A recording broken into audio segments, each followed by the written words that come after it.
Welcome back to the channel. This game features Jonathan Mestel, a very strong grandmaster with a lot of experience from England, versus Nigel Short. This was played in the Hastings Premier Tournament of 1983-84, round 10. The game started as a French defence.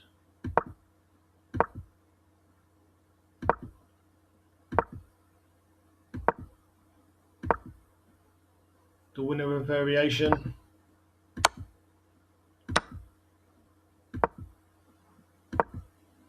And now the actual poison pawn variation, which white accepts.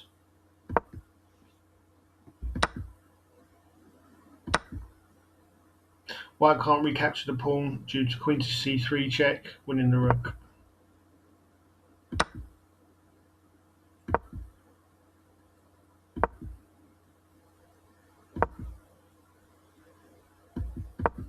Here Nigel plays queen to b6. More normal is bishop to d7, completing development and preparing queenside castles.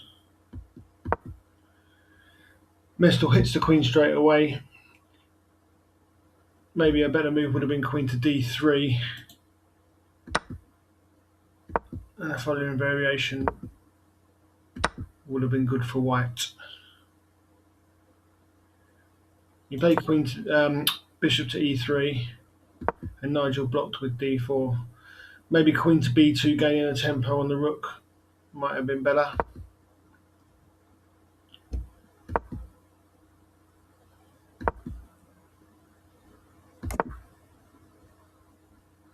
Nigel gets his king out of the centre, and Mestel chooses to put his king into the centre, connecting the rooks. This move potentially threatens the e-pawn, and white can't really take the f-pawn with queen takes f7.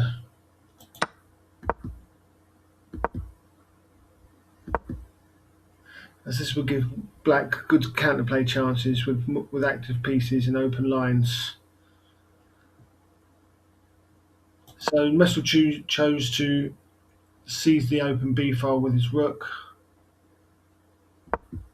and also threatened rook to b5, which Nigel stopped. This defends the e-pawn.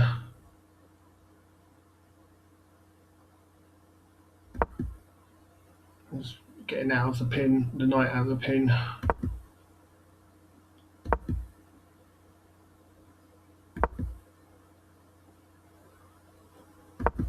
Here Nigel attacks the rook, but does allow the potential knight takes d4. But after the exchange sacrifice,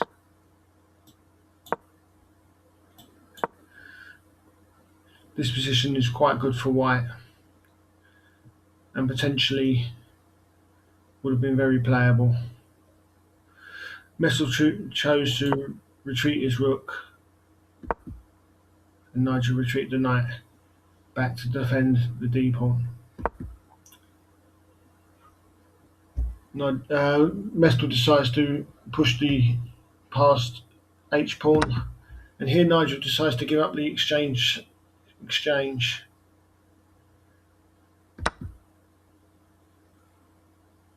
which, as we will see, may not have been the best option.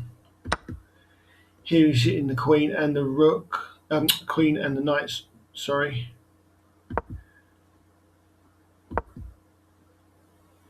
But here I would say the position is fairly equal, although white does still possess the passed h-pawn. This threatens the d-pawn and also potentially rooks to c4 at some stage. Nigel decides to swap off the strong white bishop, and now rook to c4 is a definite threat.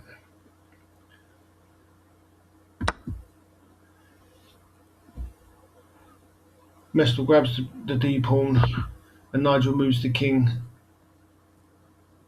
out of the way for any potential d6 forks.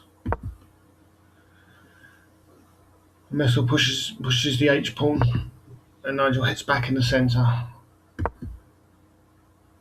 Here Mestel decides to give up the exchange,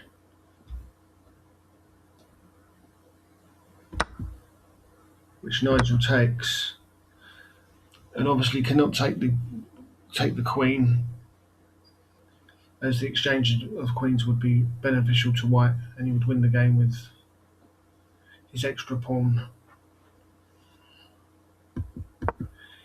Here Nigel places his queen on e7, which is probably the wrong square.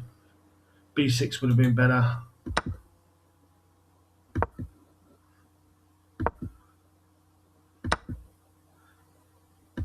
And this would have been about equal. But this putting the queen on e6, e7 actually allows a very good move, which Mestel didn't play. He played queen takes c3, but queen to f7 in this position would have been very good for white. White can't exchange the queens, as he would be losing the endgame, and in order to defend the knight, he would have had to gone to either f8 or d8, where white would have had strong pressure and probably a potential winning position in this position. So Nigel actually dodged a bullet there, but Mestel played queen to take c3, allowing Nigel to apply some pressure in the centre and complicate the game. Here there's only really one good move, which would have been queen to f8. Nigel actually played knight to g4, which is definitely a mistake. But queen to f8 would have stopped white taking the pawn. But knight to g4 does allow h7, which Mestel didn't play. And after this variation,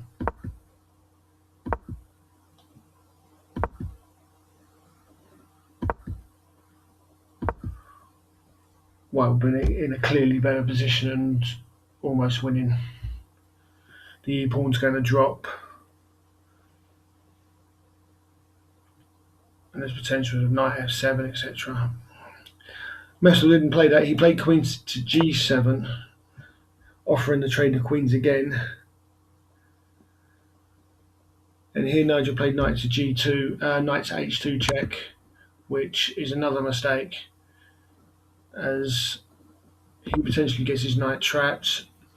Also now he's got the problem of moving his queen, and the knight is now attacked. He opts to play pawn takes pawn, allowing rook takes e7, which I assume he would have thought he could get out of by playing f3, f1 queen, and maybe potential. Here actually Mestel actually did play queen takes e7 instead of rook takes e7, going for simplification. But if it had played rook takes e7, f1 check, queen check, and after a few checks and the king gets out, white is totally winning. Mestel played queen takes e7, hoping to simplify the game.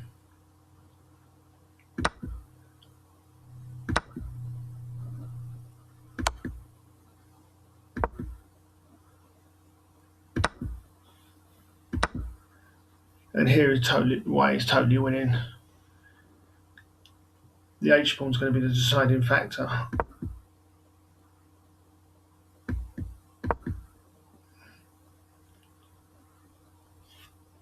Well, odd move from Mestel, h7 in this position would have near enough ended the game after the king comes forward.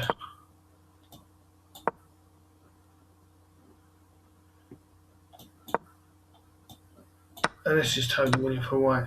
The king's going to shepherd the pawn home. He plays knight to f7, giving Nigel some chances.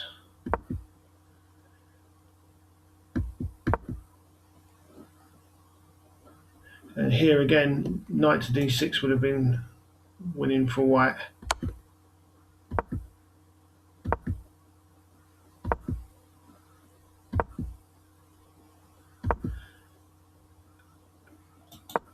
But Mestel seems to have lost his way slightly and allows black back in the game.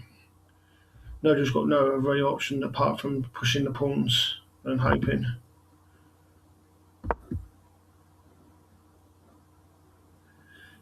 Now the pawns are rolling, obviously h8, queen, and winning the rook. White wouldn't be able to stop the pawns. And now he has a pass pawn of his own, and the game's back in the balance.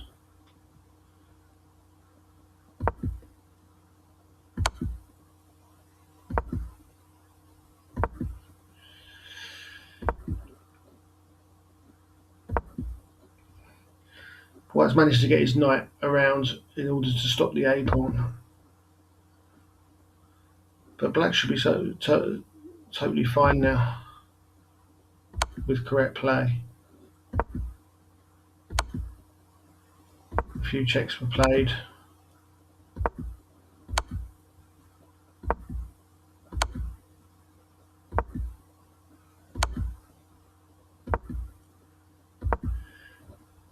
Hitting the knight the only square the knight can really go to. Hits the knight again, which comes out. Now the idea obviously is that if h8 is ever played, black can win the queen with rook to h1.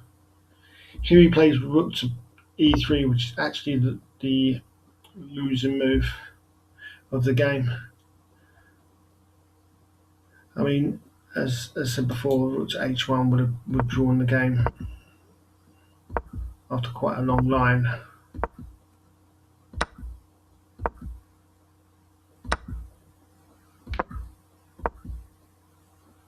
But this would reach a bookish draw where black can hold.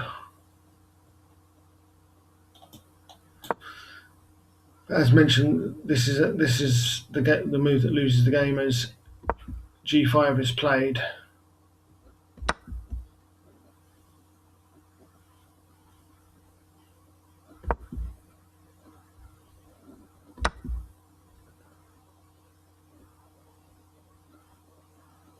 And now the queen can queen.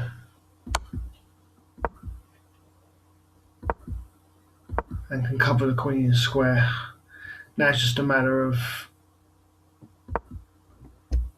white gently manoeuvring and getting the g pawn to the queen square. This was actually the final move of the game.